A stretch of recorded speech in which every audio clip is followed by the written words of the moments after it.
Alright, what's going on, guys? Trev back again, here to bring you another video. This one's going to be continuing with my Walking Dead, in particular, Q&A answer segment videos. This one will be part 2 for the Walking Dead Season 4 second half questions I've received before the start.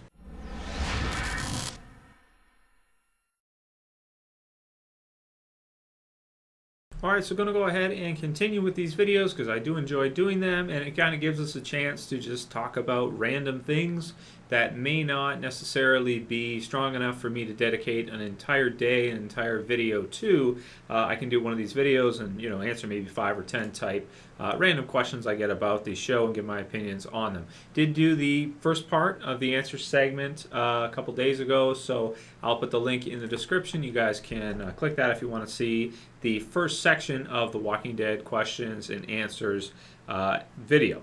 I also did a personal Q&A, so again I'll put the link in the description to that as well. Be yesterday now or a couple days ago depending on when I post this, and the link for that will be in the description also. Those are for more personal type questions that people are asking me about myself versus about the Walking Dead television series.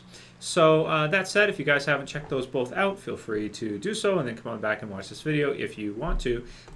Basically, we're going to be going over, I've got about, let's see, about 5 or 6 questions, so we're going to go over those and going to give my opinions on these and see how long that takes, and then possibly if I can't cover all these or it's just not time efficient enough, I will do a third part maybe. So if you do have any additional questions you'd like to hear me talk about or answer, write them in the comments below. I'll go over them and then maybe I'll do a part 3 if people are really enjoying these. So the first question for this video is going to be why do you think the governor killed Hershel? Why do you think it was the governor killed Hershel? Well, I talked about this a little bit in my review, and basically it is, I personally felt like the governor, so the governor is a control freak, right? He needs to be in control of everything. Every strong leader, not necessarily strong leader, but anybody that really wants to be a leader of a group in a zombie apocalypse or even in real life or anything of the sort, anybody that wants to become a leader like that, they're usually control freaks. They usually want to control everything, and it bothers them when they're not in control. My reading of the governor as a character is that he is compelled to be in control, even when he says he doesn't want to do it. When he says, "I don't want it, damn it," he does. It's part of who he is. Even if he tries to convince himself that he doesn't want it, he doesn't want to be in control, and he wants to let Martinez do it, run the ship. He can't. He's compelled to be in control. He doesn't want to hear what Rick has to say or what Hershel has to say about the possibility of them living there together. He's made up his mind already. This is what he's going to do, and it doesn't matter what Rick or Hershel has to say. He's gonna do that. He knows it can't work. He's not going to risk it, and he's going to force them out. That was what he came there to do. That was what he was going to do. They were not complying, right? And it seemed to me the governor was worried that through Rick's convincing speech and through what Hershel was saying, the people in his group may turn against him and may sway to say, "Hey, let's live there together. Brian, why not? Let's do that." They might go against him. So in order to shake them out of apathy, he went and he grabbed the sword and he went at Hershel because he was worried. I think he was worried that the people in his group were starting to be swayed, and also he wanted to show that he was in control. He is the person in control in the situation.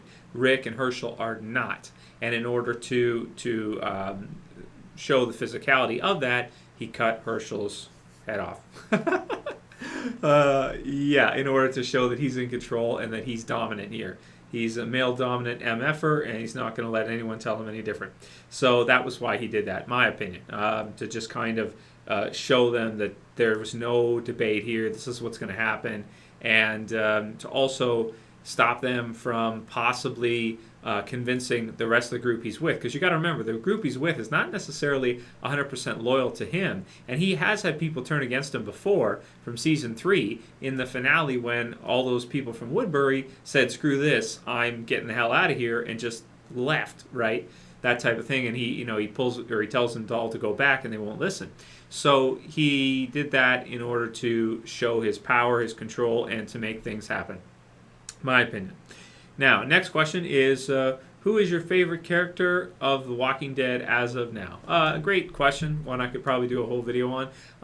Well, Shane, if you guys have been following my channel for a long time, you'll know, if you've seen my Season 2 reviews, discussion topics from that season, you'll know that Shane is my favorite character from the Walking Dead television series. Now, granted, we're all the way into Season 4 now, and he hasn't been here since then. It's been so many episodes, let's see, 23 episodes, is that right? No, 24. Yeah, 24. Yeah, no, 25, because he wasn't in the finale of Season 2. So 25 episodes Shane hasn't been there for.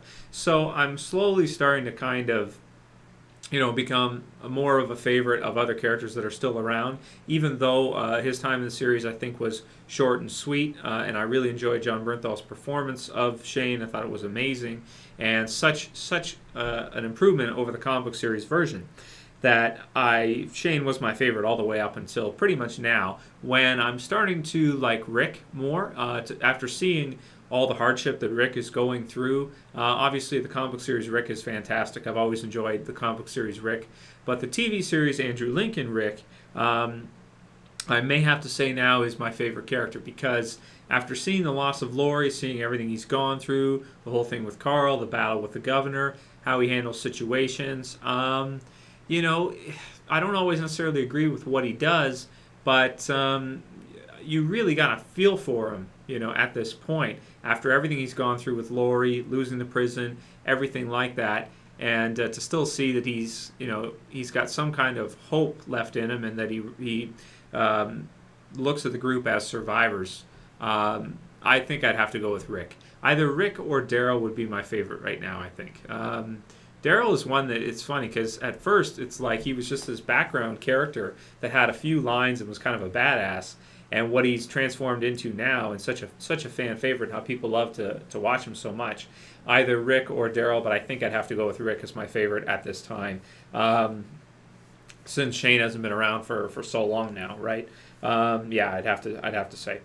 So it's morphed into Rick. Next question is, hey Trev, how long do you think you would survive in a Walking Dead type zombie apocalypse? And would you try to team up with your neighbors and other people near you? Well, that's a good question, another loaded question. I have done videos in the past where I've touched on this, what I would do in a zombie apocalypse, and my strategy, and I've done my own zombie apocalypse survival guide. If you want to check the channel, you can see that. It's fun. It was a fun couple of videos I did. I enjoyed it. And basically, I think I would do pretty damn well. I got to be honest with you. Now, the thing about me is I'm a little bit nihilistic, though. That's not necessarily a good thing when it comes to surviving the zombie apocalypse. Sometimes I'm a little bit too smart for my own good, and my outlook is not like Rick's. Rick's got this outlook of hope that they can have a great life and this kind of thing. After watching The Walking Dead, I kind of know that it would suck. So my biggest enemy would be myself, not committing suicide probably, because that type of life would suck so bad, right? Living in a zombie apocalypse. But I think I could do really well. I think I would at least survive for a couple years, minimum, I think. Because, watch my zombie apocalypse survival guide videos. I've got a good strategy. I've thought about it quite a bit already, and I'm in pretty decent shape. I'm not in too bad a shape. I can run 5 or 10 miles. I can jog 5 or 10 miles anyway without. I could outrun some zombies. I could probably bat or crowbar some zombies' heads in. I don't think I would have a lot. I think I would do pretty well. My biggest problem would be other people, I would think, because I don't have any training with guns or anything.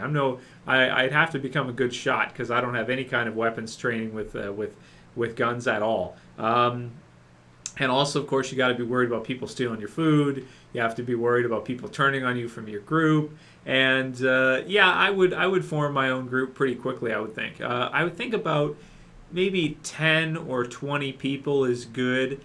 After that, it'd be difficult. You'd have to get a bunch of locations, and it'd be really difficult to keep a group bigger than that from turning on each other and having a lot of problems.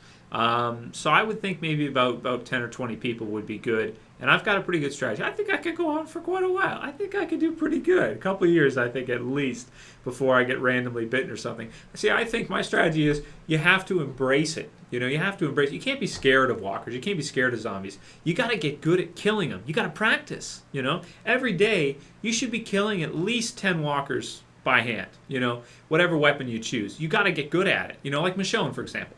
Is anybody worried about Michonne, like a walker killing Michonne? It's, you know, the chances of a walker getting Michonne are next to none because she's embraced it. She's got a weapon. She's got skills. She's become good at killing walkers. You know, in the latest preview, you see bodies all over the place because she's embraced the change. You got to embrace change. You can't fight against it and be like Milton or somebody like that wants to hold on to this being scared thing. You got to embrace it and you got to practice and get good at it. Over a year or two, I mean, killing walkers would be like second nature. It'd be like, I don't know, eating or just something you do every day, like your job, you know, you just do it every day, you get better at it, you kill about 5 or 10 walkers a day, and you start clearing out areas and getting some different locations, have a backup location in case you get attacked, have a few vehicles ready to go, you know, definitely have a group of strong survivors. I think I could do pretty well.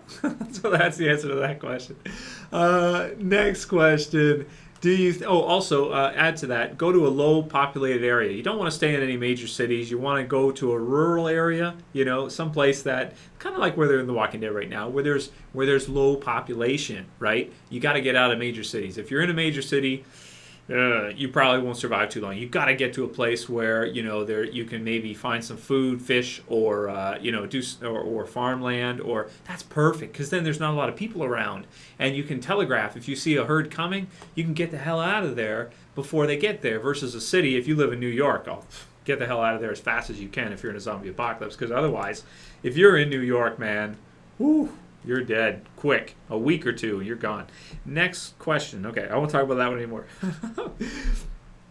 Do you think Carol will be killed off soon? Oh, man. That's a damn tough one. I talked about this in my death predictions video for this season coming up. And, oh, man, this is one. I thought she was going to die so many times. I thought she was going to die in season 2. I thought she was going to die in season 3. I thought she was going to die at any time, and she's still around. And she's very interesting. So I'd have to actually say that nowadays they could, but I kind of tend to think more to the side of she's become so interesting. I don't think they would want to kill her right now. I think that maybe they'll keep her around for a while and see what she becomes, because she's this really hardened, badass female character that's teaching little kids how to shoot and how to use knives. And, you know, next thing you know, Lizzie's getting headshots on the governor's people that are attacking them. It's awesome. so I hope they don't kill Carol anytime soon. And I don't think they will. Not for a little while, because, you know, I think if they were going to do it, season 2, season 3 would have been perfect timing. Now, I don't expect it. I don't expect them to kill Carol for a while. They could, but I don't see it. I don't see it right now anyway. Wow, I'm going on 12 minutes already. Okay, so I think that's about good for part 2 of the answer segment. And yeah, I still have a few questions left. So let me know what you guys think about this, and maybe I will do a part 3, possibly, if you're still interested. Let me know. If you're not, don't be shy. Tell me, Trev, this sucks. I hate watching you do these. These are just terrible. Stop doing them right away. Well, please be respectful, but let me know. Otherwise, I will ban you. Don't be a douchebag in the channel, please. And don't be a douchebag to me either. Or yeah, I will ban you. I don't really care that much, you know. So just saying, be respectful. I'm Canadian. In Canada, we're nice to each other. We're polite. You know, we don't speak in a rude manner. But this is the internet, so look out, right? But please be nice. Please be respectful. If you have any additional questions, please leave them below. Let me know if you like these types of videos, and I may continue to do them.